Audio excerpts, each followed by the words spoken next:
Bonsoir, bonjour, je nous salue au nom de Jésus. Aujourd'hui, nous nous entretenons sur le thème de l'avènement du Seigneur, ou la venue du Seigneur. Amen. Bien-aimé, je crois qu'aujourd'hui, le message du retour de Christ n'est plus un slogan. Même si pour certains, ça sonne encore comme un slogan.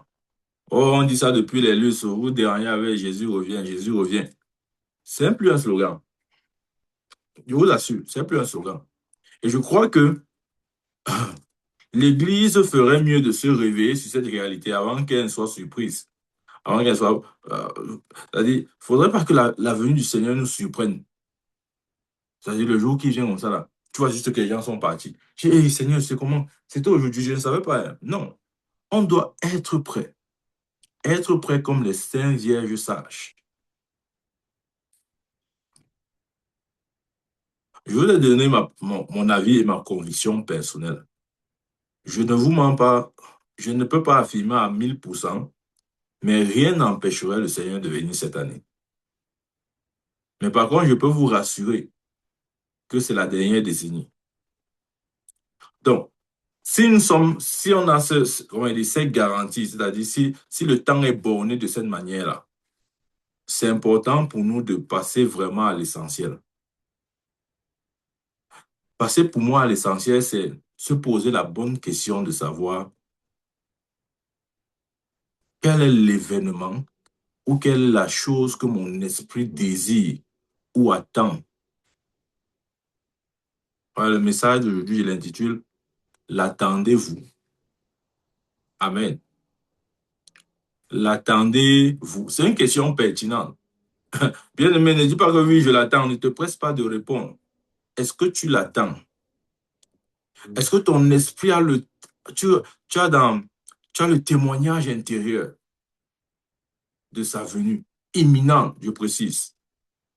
Est-ce que tu attends la venue du Christ? Ou bien tu es encore plongé dans tes macro-projets, tes projets futuristes? Non, mon prophète, tu vois, dans 5 ans, dans 10 ans, dans 15 ans, voici ce qu'il veut. Mon prophète, tu vois, non, voici ce que je prévois dans 20 ans, là.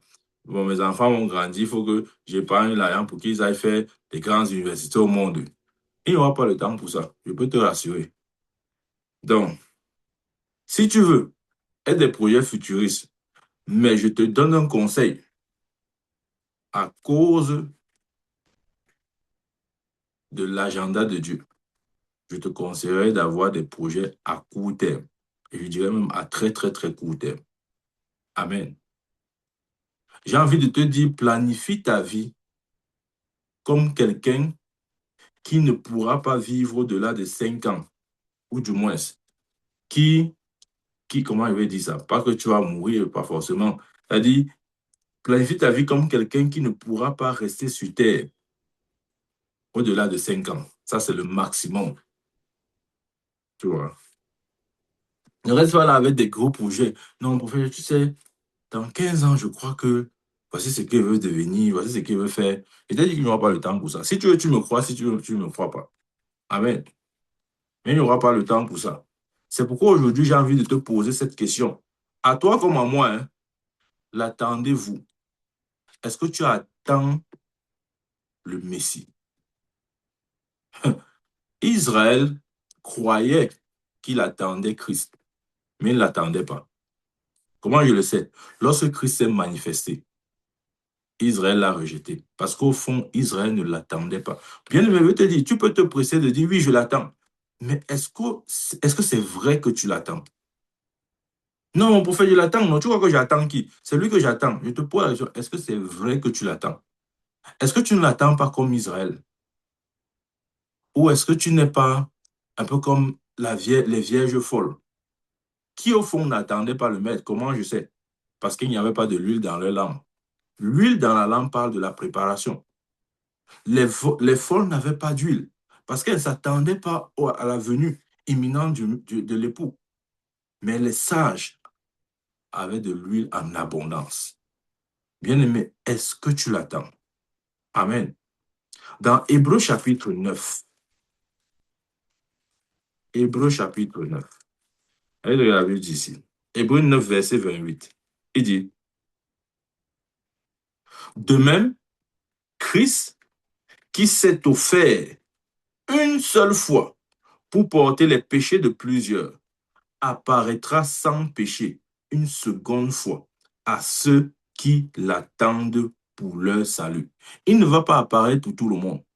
Il apparaîtra une seconde fois, pas au monde entier. C'est pourquoi le son de la trompette, ce n'est pas un son qui sera entendu par le monde entier, non. Bien aimé, ne crois pas que non, la terre entière va entendre le son de la trompette, non.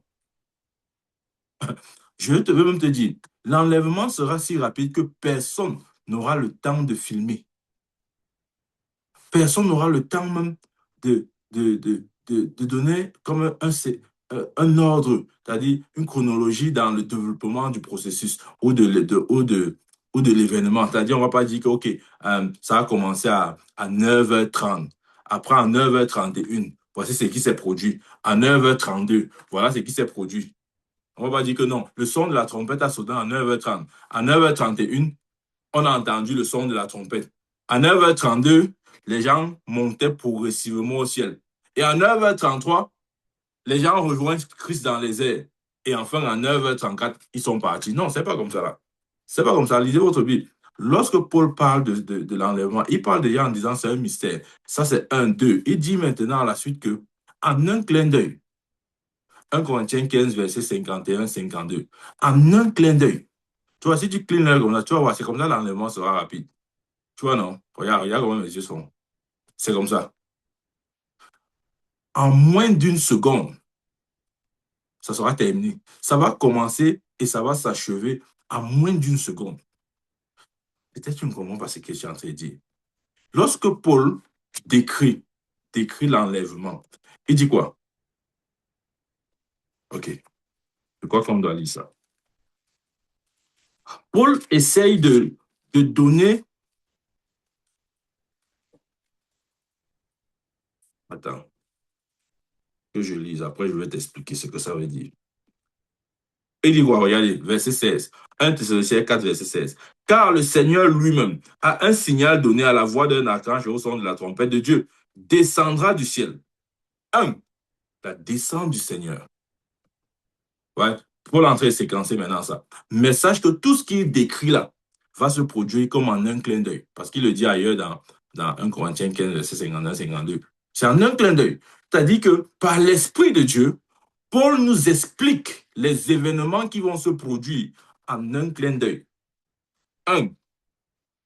Il y a quoi? Il a dit, verset 16, car le Seigneur lui-même a un signal donné. Ouais. Il y a le signal.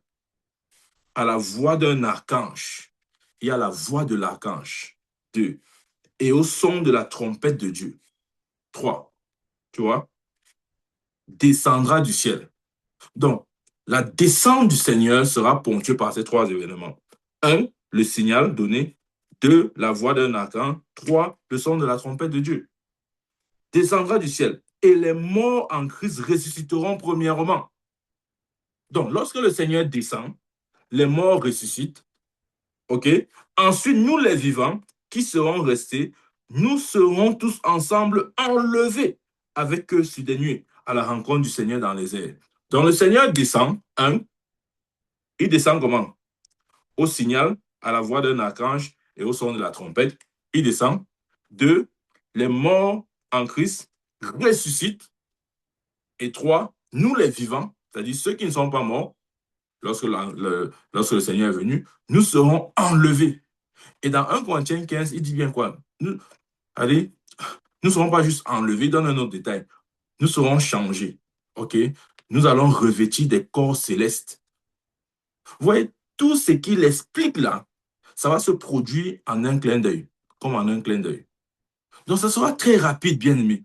Ça sera si rapide que si tu ne t'es pas préparé pour cet événement, il te sera impossible de te préparer pendant que l'événement se produira. Parce que ça sera comme en un clin d'œil. C'est pour ceux qui l'attendent. C'est ce que la Bible dit. Maintenant, revenons dans Hébreu. Hébreu dit ceci. Oh, bien-aimé, je veux que dans ton esprit, que tu sois focalisé sur la chose principale. Ne sois plus là en train de dire que mon prophète, tu vois, j'attends que vraiment le Seigneur doit me faire des bénédictions. J'attends qu'il me... Bien-aimé, je ne suis pas contre les bénédictions, mais l'urgence du temps n'est pas la recherche des bénédictions. Je veux que Dieu te bénisse, qu'il te donne au-delà de toute mesure. Mais ce n'est pas sur les bénédictions que nos regards doivent être focalisés maintenant. Nos regards ou notre attention doit être portée sur la venue du Seigneur. Je te dis la vérité. Si elle ne te dit pas ça, c'est que je te trompe. Si tu veux qu'elle vienne, elle dit qu'au nom de Jésus, reçois ton visa, reçois ton mariage, reçois tes enfants, reçois la promotion. Si je te dis tout ça et que je ne te dis pas ce que je suis en train de te dire là, c'est que je te trompe. Parce que tout ce que nous recevons de Dieu ici-bas va rester ici. Quelle que soit la promotion que tu attends de Dieu, c'est une promotion terrestre. Ça ne te poursuit pas dans l'éternité. Il n'y a pas de promotion dans l'éternité. Il n'y a pas d'augmentation de salaire dans l'éternité. Est-ce que tu me suis? Il n'y a pas un mariage dans l'éternité. Non. Il n'y a pas un je veux les enfants dans l'éternité. Non. On cherche plus les mariages et les enfants dans l'éternité. Ok. Regarde. Regarde. Hébreux 9, verset 28. De même, Christ s'est offert une seule fois pour porter les péchés de plusieurs.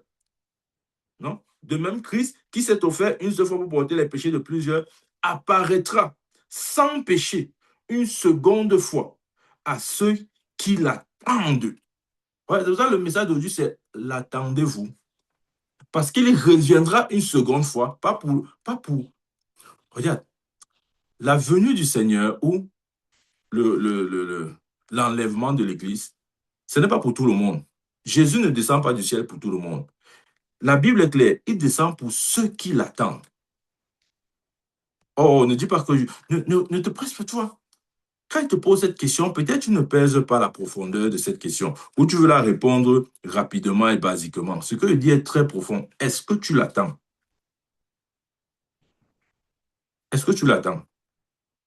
Si tu me dis que tu l'attends, quelles sont les preuves, quelles sont les choses qui prouvent que tu l'attends?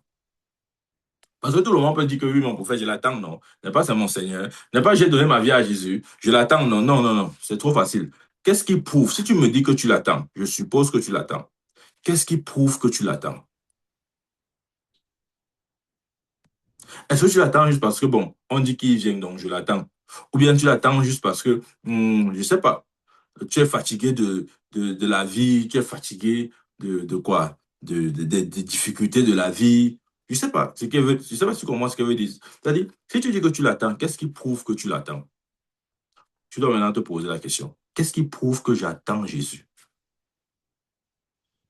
Je crois que poser de cette manière, c'est plus clair. Qu'est-ce qui prouve que, si tu dis que tu l'attends, écoute-moi très bien ce matin. Si tu dis que tu l'attends, d'accord, je te le conseille. Qu'est-ce qui prouve que tu l'attends?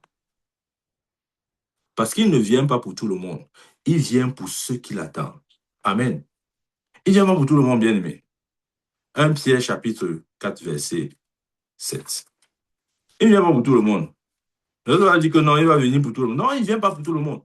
Il ne vient même pas, je veux te dire la vérité, il ne vient pas, même au milieu de la grande famille d'enfants de Dieu. Il ne vient pas pour tout le monde. Il vient pour ceux qui l'attendent. Il n'a pas dit, il vient pour ceux qui l'ont confessé. Non, il ne vient pas pour ceux qui l'ont confessé. Tu vois, non? Jésus ne vient pas pour ceux qui ont fait la prière du salut. Il vient pour ceux qui l'attendent. J'espère que tu comprends ce que j'essaie de dire. Il vient pour ceux qui l'attendent. Il ne vient pas pour ceux qui ont fait la prière du salut. Parce que les gens, vous voyez, aujourd'hui, quand on prêche comme ça, là, quelqu'un va faire la prière du salut juste parce que en prêchant, on a dit qu'il y a l'enfer. Donc, on a dit que non, si tu veux pas aller en enfer, tu dois confesser Jésus. Il fait donc la prière de salut. Pas parce qu'il veut de Jésus dans sa vie, mais parce qu'il veut une garantie de que, OK, même s'il meurt, il n'ira pas en enfer. Donc, du coup, il n'attend pas Jésus. Il veut juste d'un Jésus sauveur. Il ne veut plus d'un, ou il ne veut pas d'un Jésus Seigneur. Tu vois la différence? Ceux qui l'attendent, c'est ceux qui le veulent comme Seigneur de leur vie. Ce n'est pas ceux qui le veulent comme sauveur. Oh, combien de fois nous voulons juste ce Jésus sauveur. Oh, celui qui me sauve de mes péchés. Oh, celui qui me sauve du filet et de l'oiseleur. Celui qui me délivre de la peste et ses ravages. Celui qui me... Ouais, on aime ça, on aime ça. Oh, oh, oh, que 1000 tombent à mon côté. Oh, 10 000 à ma droite. C'est lui qui me protège. Je ne chancerai point. Il préservera mon pied de peur que mon pied ne heurte contre une pierre. On aime ça, le Jésus sauveur. Mais est-ce qu'on veut aussi du Jésus Seigneur? Et je vais te dire, il ne vient pas pour ceux qui l'ont reçu comme sauveur. Je vais te choquer aujourd'hui. Il vient pour ceux qui l'ont reçu comme Seigneur. C'est pourquoi si dans ton christianisme, Jésus n'incarne que la casquette du sauveur, il ne vient pas pour toi, je suis désolé de te le dire. Ça veut dire que le son de la trompette va sonner, tu n'entendras pas. Et je vais te dire quelque chose. Si la trompette sonne et que tu es toujours sur terre, sache que tu as manqué l'enlèvement. Amen. Il ne vient pas pour ceux qui l'ont pris ou l'ont accepté comme sauveur, mais pour ceux qui le prennent et l'acceptent comme Seigneur. Faut bien faire la différence. C'est pour ça il dit, si tu confesses le Seigneur Jésus, je crois qu'on doit lire ça. Parce que parfois on lit la Bible, on se presse de courir, on court, bim, bim. Non, calme-toi. Ok. Et que c'est au dessin animé ici, là. La Bible, c'est pas au dessin animé. Lis-la doucement. Tu vois, regarde, Romains 10, verset 9, il dit quoi? Il dit, si tu confesses le Seigneur Jésus, ok, si tu confesses de ta bouche le Seigneur Jésus, tu as vu? Ouais, tu vois, tu n'as pas compris. Il dit ici, lis avec moi, ouvre ta Bible. Si tu confesses de ta bouche le Seigneur Jésus, il n'a pas dit si tu confesses de ta bouche le Sauveur Jésus. Il faut bien lire la Bible. Si tu confesses de ta bouche le Seigneur Jésus, parce que le salut ne fonctionne effectivement que lorsque nous recevons Jésus comme Seigneur. Seigneur veut dire que c'est lui le chef. Seigneur veut dire que c'est lui qui dirige. Seigneur veut dire que c'est lui qui contrôle. Seigneur veut dire que je vis pour lui. Parce que chaque esclave vit pour son Seigneur. Seigneur veut dire que je suis son prisonnier. Je n'ai plus de volonté personnelle. Je n'ai plus d'ambition personnelle. Je n'ai plus de projet personnel, sinon le sien. Est-ce qu'il est ton Seigneur? Ou tu as juste vu Jésus comme ton sauveur. C'est lui qui m'a sauvé un péché. Mon prophète, vraiment, si ce n'était pas Jésus, il allait encore être dans le péché. Une gloire à Jésus, il m'a sauvé un péché. Non, sortons de ces choses-là. Il a dit ceci. Si tu confesses de ta bouche le Seigneur Jésus, peut-être tu es là, tu as seulement confessé le sauveur Jésus. Hein? Eh Seigneur. On a dit si tu confesses le Seigneur Jésus, pas le sauveur Jésus. Parce que Dieu nous connaît. S'il ne précise pas comme ça, là, les gens vont seulement dire Seigneur Jésus, Sauveur Jésus, Sauveur Jésus. Et ils seront surpris qu'à la fin, quand le Seigneur vient, leur nom n'est pas sur la liste. Hein. Comme quelqu'un a dit, hein, ne m'oublie pas quand tu reviendras chercher tes enfants, ne m'oublie pas. Tu vois, quand tu vois un chrétien chanter ça avec passion jusqu'à il pleure, sache que son Jésus là n'est que sauveur pour lui.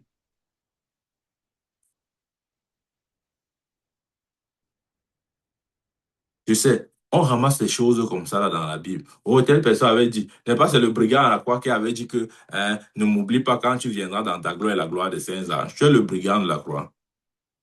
Qu'est-ce que le brigand de la croix connaissait en termes d'enseignement de la foi? Il n'était ni instruit ni enseigné sur la foi.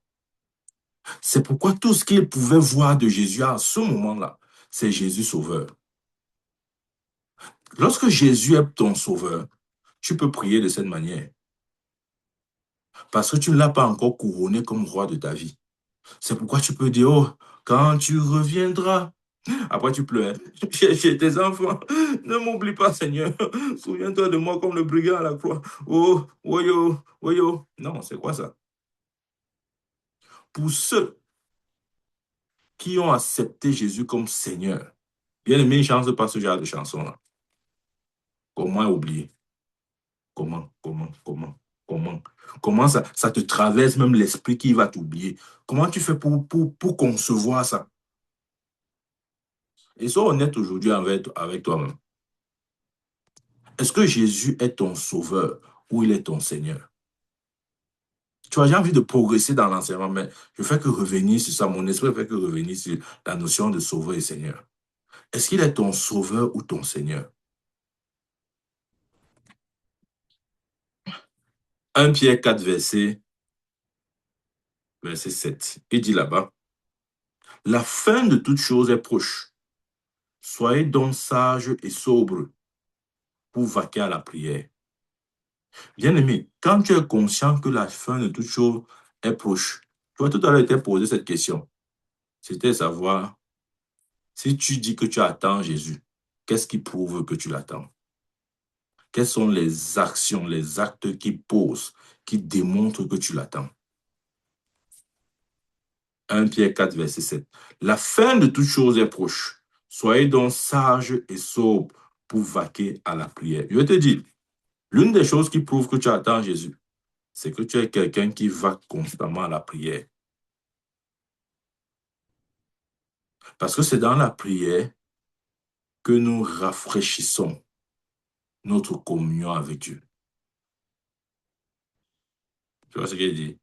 Oui, de faire notre esprit en union avec le Seigneur, ça je ne dis pas non. Par la nouvelle naissance, c'est vrai. Mais l'élément qui arrose cette communion, voilà, je vais dire ça comme ça. C'est-à-dire que l'élément qui arrose ta communion avec Dieu, c'est la prière. Tu vois, donc, tu ne peux pas dire que j'attends le Seigneur et tu n'as pas cette communion avec le Seigneur. Ce n'est pas possible. Tu ne peux pas attendre le Seigneur sans cette intimité avec lui. C'est la preuve que tu ne l'attends pas. Bien aimé, s'il n'y a pas une intimité personnelle, ouais, regardez. Ça, c'est le conseil de Pierre. Il dit, la fin de toute chose est proche. Soyez donc sages et sobres pour vaquer à la prière. Donc, parce que la fin est proche, nous devons faire attention à notre communion avec lui par la prière. Bien aimé, c'est pourquoi pose-toi la question, est-ce que j'ai une relation personnelle avec Dieu? Ne viens pas dire que, wow. Non, est-ce que j'ai une relation personnelle? Tu vois, je te parle comme il me parle. Est-ce que j'ai une relation personnelle? Est-ce que Dieu me connaît? Pas de la manière qu'il connaît les étoiles du ciel. Non. Est-ce que Dieu me connaît de manière intime? Parce qu'il est Dieu omniscient, il sait tout. Mais est-ce qu'il me connaît dans la communion? Est-ce que Dieu peut t'identifier dans sa communion avec lui? Ou bien il te connaît juste parce que ben, il est le Dieu omniscient, il sait toutes choses. Amen. Bien aimé, ça nous interpelle à ne pas être désinvolte dans notre relation avec Dieu. Il faut bannir cette façon un peu légère d'agir avec des involtures. Rien n'a vraiment de sens pour toi, de valeur pour toi. Tu fais comme tu veux, ça sort comme ça sort. Mouiller, c'est mouiller, pas mouiller, c'est ça dit que c'est confus dans ta tête. Toi, tu es confus, tes paroles sont confus, ta vie est confuse. Non, tu dois sortir de la confusion aujourd'hui. Amen. Évitons, bien aimé, je t'ai dit tout à l'heure, si tu dis que tu l'attends, je suppose que tu l'attends. Qu'est-ce qui prouve que tu l'attends? Bien aimé, c'est la fin de cet état ou de cette façon de faire. Tu cesses d'être désinvolte avec ta relation avec Dieu. C'est-à-dire que tu la prends très au sérieux. Et ça, ce sont les choses sur lesquelles chacun doit travailler. Amen. Tu la prends au sérieux.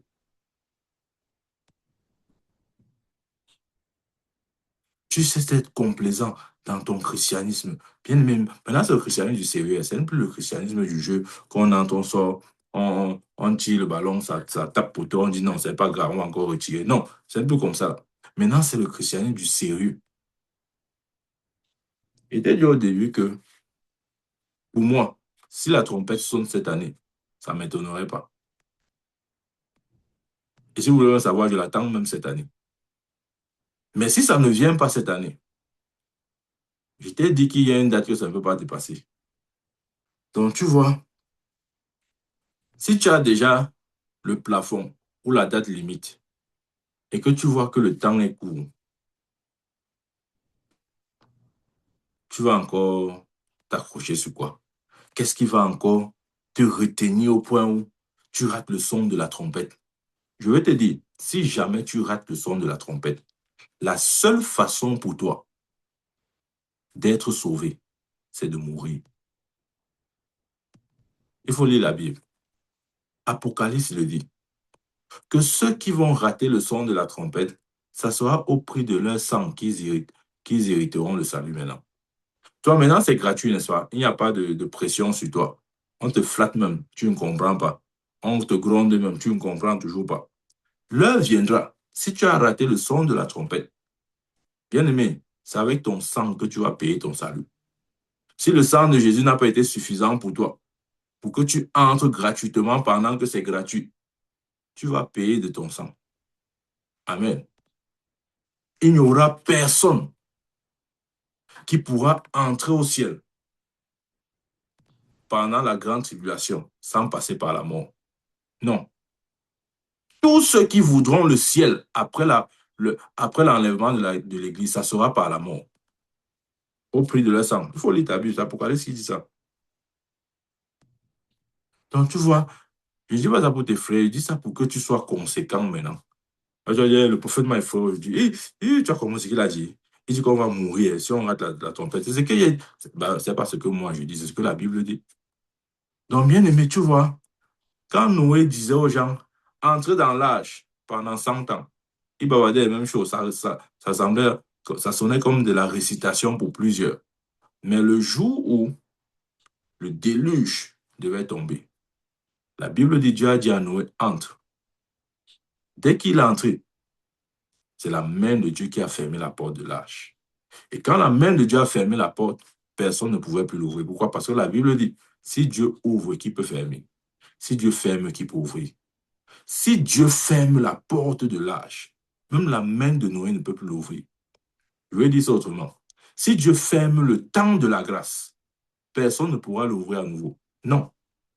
Maintenant que c'est gratuit, c'est libre, c'est sans stress, tu ne prends pas ça au sérieux. Tu dis que c'est le jeu. Non, non. J'ai le temps, mon prophète. J'ai le temps. Oh, laisse ces choses-là. Tu ne fais pas trop avec l'enlèvement. Tu parles de chaque jour. Laisse, change un peu de sujet. Laisse-nous un peu. Bon, bon, on a compris, non? Ça va, n'insiste plus.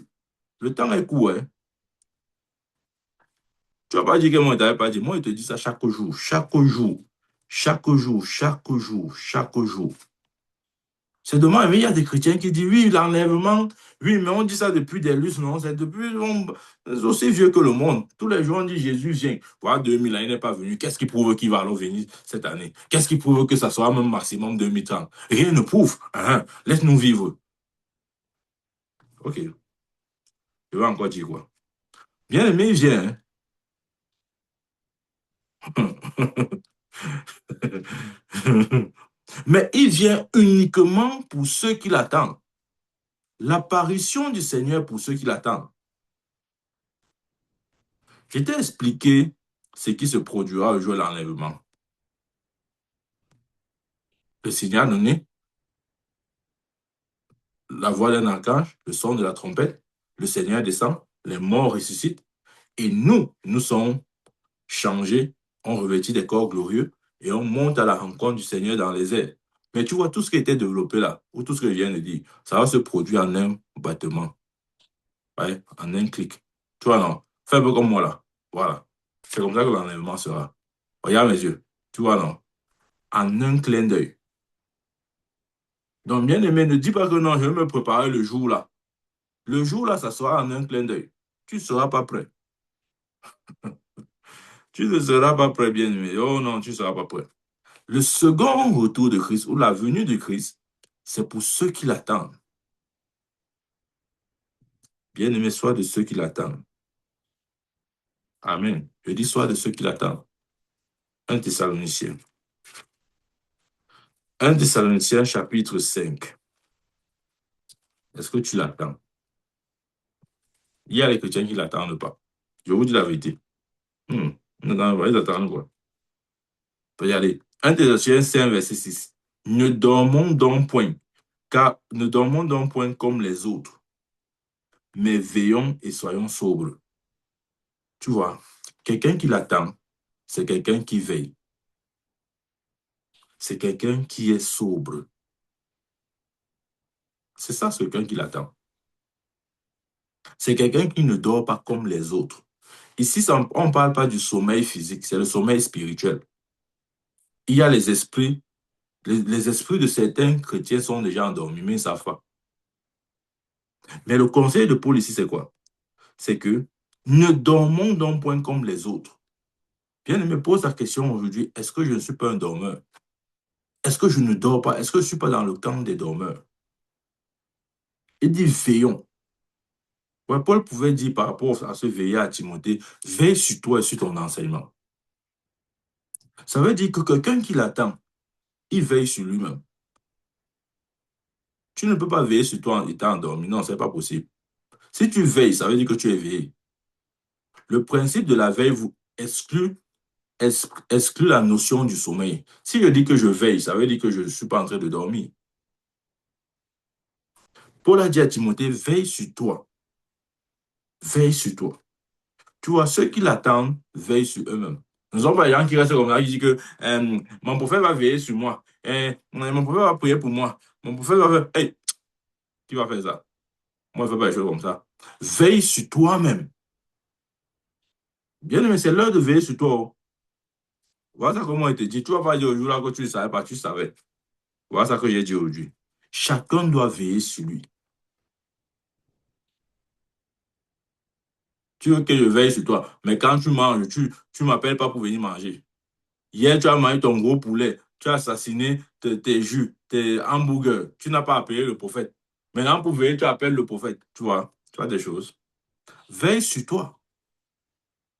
Nous devons veiller. Tu dois veiller sur... Dis avec moi, je dois veiller sur moi. Non, dis ça avec conviction. Tu vois, tu peux rire, mais je suis très sérieux. Je dois veiller sur moi. Ceux qui l'attendent, c'est ceux qui veillent sur eux. Il a dit, veillez et soyez sobres. Amen. Ça veut dire quoi? Ça veut dire quoi, veillez et soyez sobres? Ça veut dire, attendez, dans, dans Matthieu 20, je crois que c'est Matthieu 25 que je comprime ça.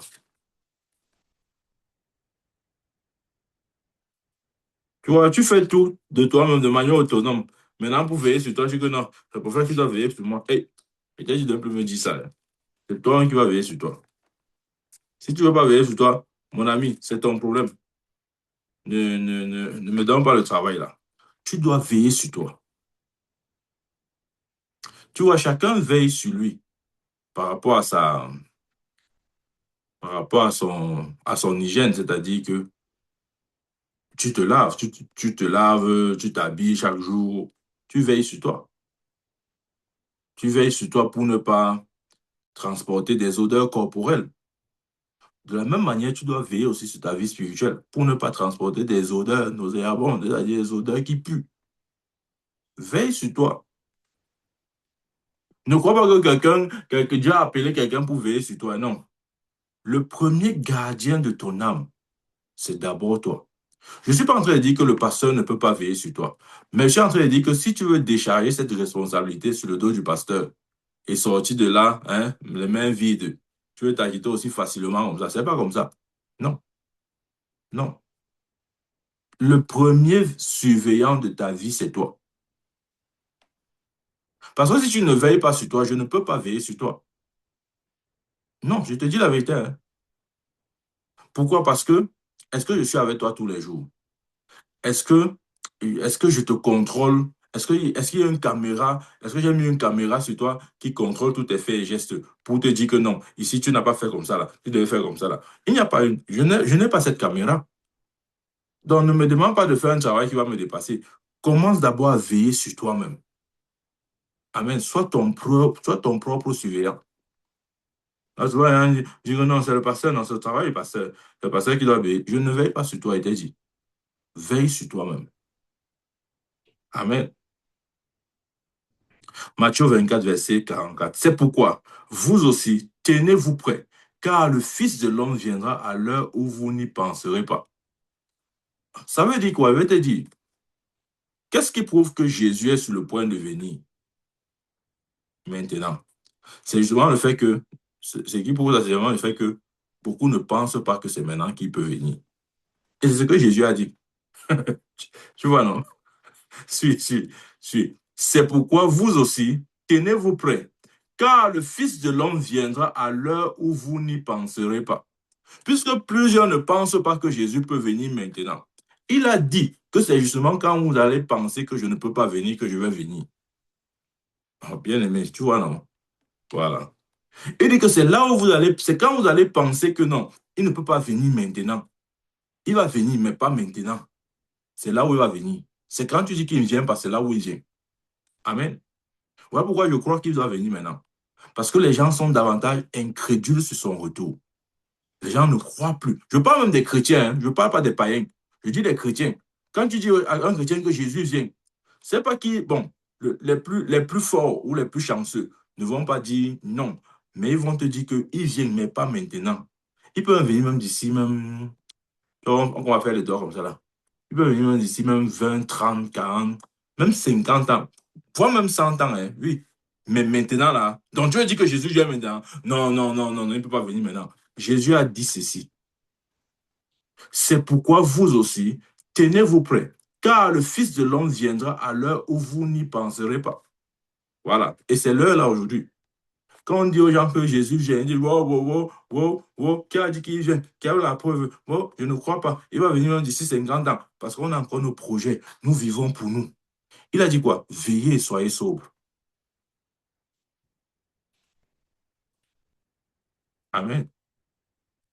Ça veut dire quoi? Veillez et soyez sobres. Ouais. Dans un Jean, il dit là-bas, si, je paraphrase, si vous aimez le monde et les choses du monde, l'amour du Père n'est pas en vous. Ouais, quelqu'un de sobre, c'est quelqu'un qui s'est déconnecté de ces choses du monde-là. C'est quelqu'un qui vit dans un état de pureté. C'est quelqu'un qui n'a plus des ramifications, des connexions avec le monde. C'est-à-dire que vous n'allez pas aller dans le monde le chercher jusqu'à le trouver.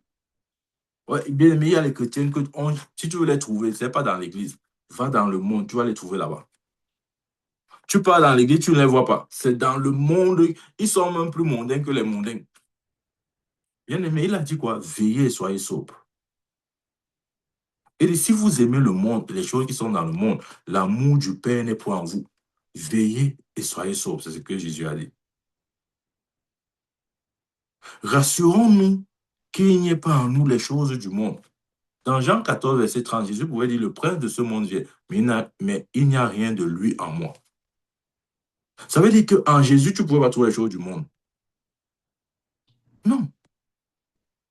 Il t'a dit qu'il vient pour ceux qui l'attendent. Ne crois pas qu'il vienne hein, pour ceux qui l'ont confessé. Mon prophète n'est pas, il avait confessé dans ma vie comme mon sauveur. J'ai fait la prière de la repentance. Je suis né de nouveau, non? Je suis né de nouveau. Hey, il a dit c'est comme ça. Mm, mm. Il ne vient pas pour ceux qui l'ont accepté comme sauveur. Et je t'ai dit ça au début. Il vient pour ceux qui l'ont accepté comme Seigneur. Pour ceux qui ont accepté son leadership, son gouvernement, sa seigneurie, son autorité. Pour ceux qui ont renoncé au monde. Pour ceux qui ne vivent plus selon le monde ou les plaisirs du monde.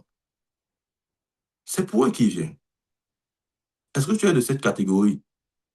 S'il te plaît, viens pour me dire ici que wow, wow, wow, je suis né de nouveau, non, mon prophète. J'ai confessé Jésus, non. Non, non, non, non. Est-ce qu'il est ton Seigneur?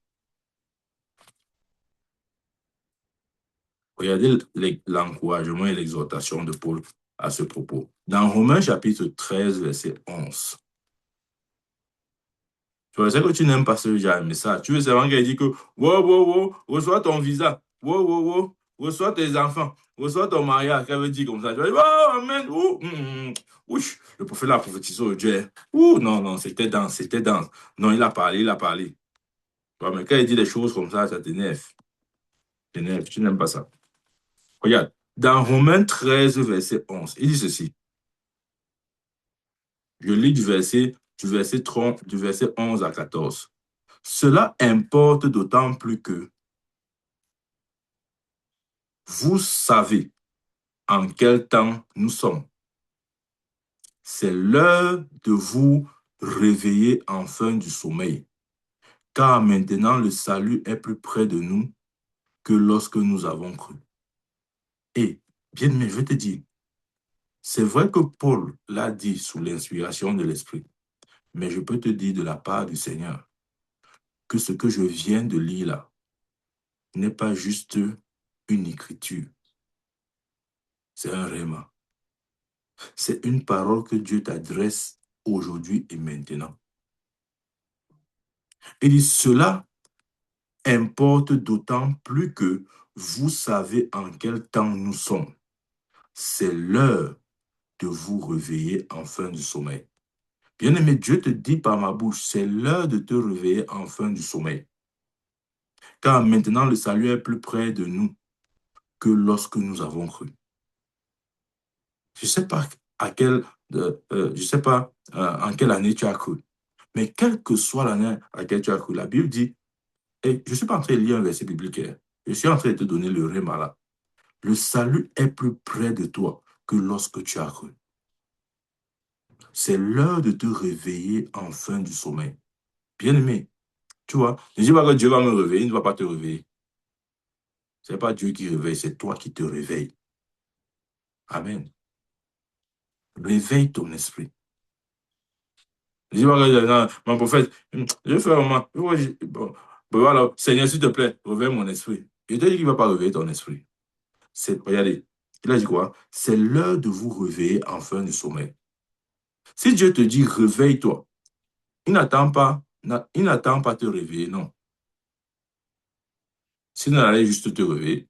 S'il dit réveille-toi, ça veut dire il t'a capacité, il t'a donné la force, tu as tout ce qu'il faut pour sortir de ce sommeil dans lequel tu es. Et Dieu te dit encore par ma voix aujourd'hui, c'est l'heure de se réveiller enfin du sommeil. Sors du sommeil. Sortons du sommeil. Sortons du sommeil. La nuit est avancée, le jour approche. Ouais, le jour, c'est le jour dans la Bible parle de la venue du Seigneur. La nuit est avancée, le jour approche. Dépouillons-nous donc des œuvres des ténèbres. Dépouillons-nous des œuvres des ténèbres. Tu vois, celui qui attend le Seigneur, c'est celui qui se dépouille des œuvres des ténèbres. Dépouillons-nous donc des œuvres des ténèbres et revêtons les armes de la lumière. Verset 13. Marchons honnêtement. Ouais. Celui qui attend le Seigneur, c'est celui qui marche honnêtement. Comme en plein jour, loin des excès, de l'ivrognerie. Celui qui attend le Seigneur, c'est celui qui est loin des excès et de l'ivrognerie. De la luxure. Celui qui attend le Seigneur, c'est celui qui est loin de la luxure. De l'impudicité. Celui qui attend le Seigneur, c'est celui qui est loin de l'impudicité. Des querelles. Celui qui attend le Seigneur, c'est celui qui est loin des querelles.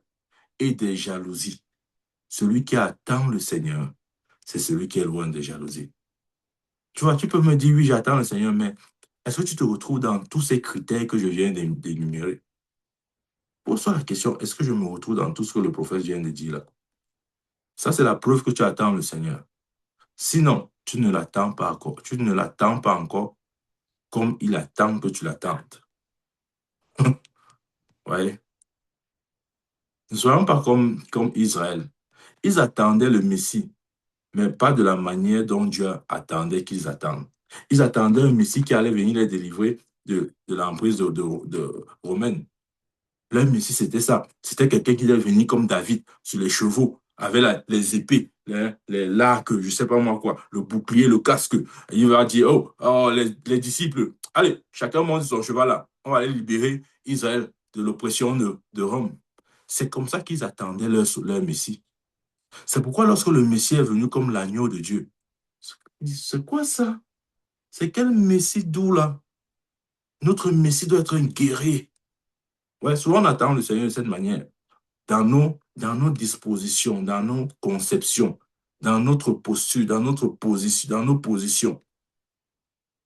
Nous devons l'attendre à sa manière, bien-aimé. Il a décrit la manière à laquelle il voudrait qu'on l'attende. Je viens de te donner juste quelques exemples, quelques critères. Ne soyons pas comme Israël. Il voulait un Messie qui vienne libérer, le libérateur, celui qui va venir briser l'épée ou le pouvoir de Rome sur Israël. Mais Jésus n'a rien fait de tout cela. Ils ont dit, bon, puisque tu es incapable de nous délivrer des Romains, nous, on ne peut pas te recevoir comme notre Messie. Et depuis 2000 ans, ils sont toujours en train d'attendre leur Messie. Que le Messie est venu repartir, jusqu'à se tourner même vers toutes les autres nations. Mais ils sont toujours en train d'attendre. Ils attendent toujours leur Messie. Bien-aimé, attends-tu le Seigneur? Attends-tu le Seigneur? Ça, c'est la question que chacun doit se poser. Moi, le premier, vous après. Est-ce que j'attends le Seigneur? Tu vois, tu dois te poser cette question. Hein. Ne prends pas ce message à la légère ou ne te presse pas vite, ne te presse pas de vite répondre. Là, oui, oui, j'attends le Seigneur. Non, j'attends le Seigneur. Tu es sûr. Tu es sûr. Tu es sûr. Bien-aimé, il viendra pour une seconde fois. Amen. On va relire encore ce passage pour la dernière fois et ça sera terminé pour aujourd'hui. Dans Hébreu, oh, j'aime bien ce passage. Ce qui me plaît sur la parole de Dieu, c'est qu'elle est bien précise. Dieu ne parle pas avec eux. Fait pas dans la langue du bois. Il est très précis quand il parle. Hein. Quand il dit quelque chose, il dit exactement la chose là.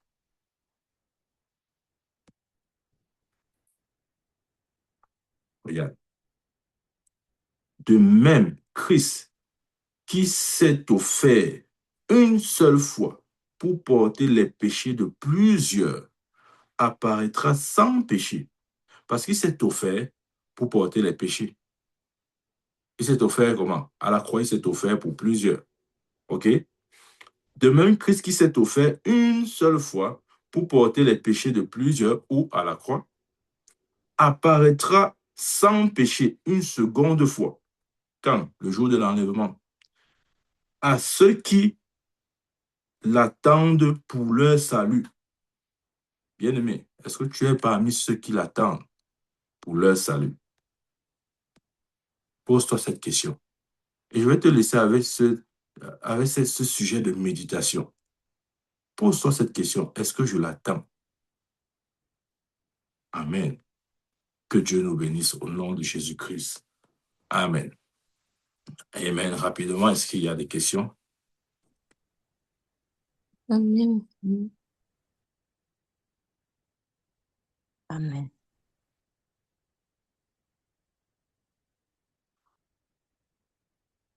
Des questions, des questions?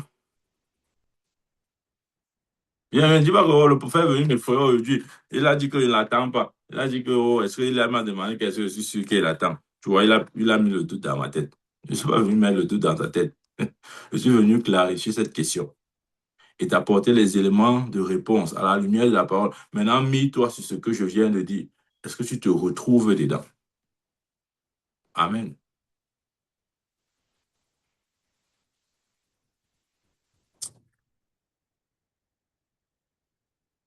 Et je pense que pour ce message, chacun doit simplement méditer encore. Tout au long de cette journée, souviens-toi de ce message-ci et pose-toi la question, est-ce que je l'attends vraiment? Est-ce que je l'attends comme ses disciples, ou est-ce que je l'attends de la manière d'Israël? On a toujours notre façon de faire. Non, j'ai ma façon de faire. J'ai ma façon. J'ai ma façon de l'attendre. Il n'y a pas ta façon de l'attendre. Il y a une seule façon de l'attendre. Et je t'ai décrit ça tout à l'heure. Donc, on dit que non, j'ai ma manière. Non, c'est ma manière. Mon prophète, tu vois, non. Oui, ce que tu as n'est pas faux, mais j'ai aussi ma façon de faire. Il n'y a pas de façon, je te dis la vérité. 1 + 1 donne 2. Il n'y a pas de façon. Il n'y a pas de façon pour avoir 2. Si ce n'est pas 2, c'est faux. Bien aimé, si tu ne l'attends pas, comme j'ai décrit là, ce que tu ne l'attends pas. Et c'est le moment, si c'est le cas, c'est le moment de te repentir. Là où tu sens que tu as besoin de corriger. Bien aimé, n'attends pas 24 heures. Décide de corriger maintenant comme je parle. Parce que le présent nous appartient, mais le futur, non. Tu ne sais pas ce qui va se produire 24 heures plus tard. Donc, si dans ton esprit, pendant que ce message passe, tu sens dans ton esprit une interpellation, dans quelque domaine que ce soit, où tu sens que tu n'attends pas comme il faut, prends la résolution de te repentir maintenant. Ouais, repentir veut dire changer de mentalité. C'est ça, repentir. C'est-à-dire que conditionne-toi à adopter la mentalité que Dieu attend de toi, en mettant de côté l'ancienne mentalité, bien sûr. C'est comme ça qu'on se prépare à la venue du Seigneur. Il vient pour ceux qui l'attendent. Il t'a dit qu'il ne vient pas pour ceux pour ceux qui ont confessé Jésus, qui ont fait la prière du salut. Non, il ne vient pas pour eux. Ce n'est pas vrai. Il vient pour ceux qui l'attendent. Et je prie au nom de Jésus-Christ que toi et moi soyons dans cette disposition. Cette disposition qu'avaient les saints vierges sages qui constamment gardaient l'huile dans leur lampe, qui attendaient véritablement l'époux. Et lorsque l'époux s'est présenté, c'est pour elle qu'il était venu, pas pour les autres. Que par ta foi, tu puisses te ranger dans la catégorie des vierges sages qui attendent la venue du Messie, qui attendent le retour du Seigneur, l'enlèvement de l'Église. Bien-aimé, refuse de passer par la grande tribulation. Tu n'as pas besoin de cela. Laisse-toi interpeller par ce message. Décide de changer. Corrige-toi toi-même. Je t'ai dit, c'est toi qui veilles sur toi. Là où tu sens que l'Esprit de Dieu t'interpelle, corrige-toi. Ne discute pas, n'argumente pas. Corrige-toi, répands-toi, change de mentalité. C'est tout ce que Dieu demande. C'est tout ce que Dieu veut. Si tu le fais, tu verras que la paix de Dieu abonde. Tu verras que la paix de Dieu sera répandue de manière surabondante dans ta vie. Amen. Bien-aimé, Dieu compte sur nous. Ne le décevons pas à cause de parfois nos caractères, nos attitudes. Parfois, nous nous présentons comme ces personnes sans, comment je vais dire ça, désinvoltes, sans intérêt. Non, maintenant, soyons sérieux. Soyons sérieux. S'il y a un moment où tu dois être sérieux dans ta foi, c'est ces jours-ci. C'est cette saison. Amen. Père, au nom de Jésus, nous élevons et bénissons ton nom. Et nous te disons merci pour ta parole, parce que ta parole sort encore aujourd'hui pour nous corriger. Seigneur, tu connais nos cœurs, nos intentions. Personne n'est caché à tes yeux. Tu pouvais dire à David, avant qu'une parole ne soit sur ses lèvres, que toi, l'Éternel, tu avais déjà lu. Tu lis nos intentions avant même qu'elles nous pénètrent l'esprit.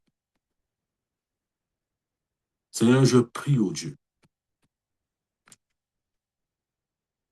pour ceux-là qui veulent véritablement changer, ceux-là qui veulent véritablement attendre ta venue. Oh Dieu, je prie pour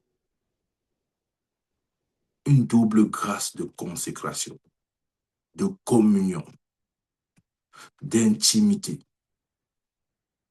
au nom puissant de Jésus-Christ. Oh Dieu, que nous ne tombons pas dans le piège de la distraction qu'offre le monde, la distraction des plaisirs, la distraction du manger et du boire, la distraction de ne faire du bien qu'à la chair en lui apportant tout ce qu'elle demande. Et que nous soyons ces êtres spirituels, puisqu'étant nés de toi, marchant par l'esprit. Seigneur, je prie au Dieu, afin que chacun se soit baptisé de cet esprit-là, l'esprit de foi. Tu as dit, Seigneur, que tu prends plaisir, que le juste vivra par la foi. Et que s'il se détourne, tu ne prendras pas un plaisir à lui. Oh Dieu, que tu puisses retrouver ou prendre plaisir en nous à cause de notre foi. Comme Enoch, tu as pris plaisir en Enoch à cause de sa foi. Tu as pris plaisir en Abel à cause de sa foi. Seigneur, que tu puisses prendre plaisir de moi à cause de ma foi et à cause de la foi de mes frères et sœurs. Béni sois-tu, Seigneur. Oh Dieu, que notre esprit n'oublie jamais ce message. Afin qu'en ce jour, quoi que nous fassions, que nous puissions toujours nous rappeler de ces paroles. Et que ta parole soit bénie dans nos cœurs au nom de Jésus-Christ, j'ai prié. Merci pour cette journée, Père. Dirige-nous, marche-nous plus de nous, conduis-nous. Montre-nous le chemin à suivre. Que soit toute la gloire, Seigneur. Au nom de Jésus-Christ. Amen. Amen, amen. Amen, bien-aimé, est-ce que tu es là? Amen. Amen. Amen. Bah, ne dis pas que le prophète m'a grondé aujourd'hui. Il a dit que s'il y aura de l'enlèvement, ça sera je vais mourir avant d'aller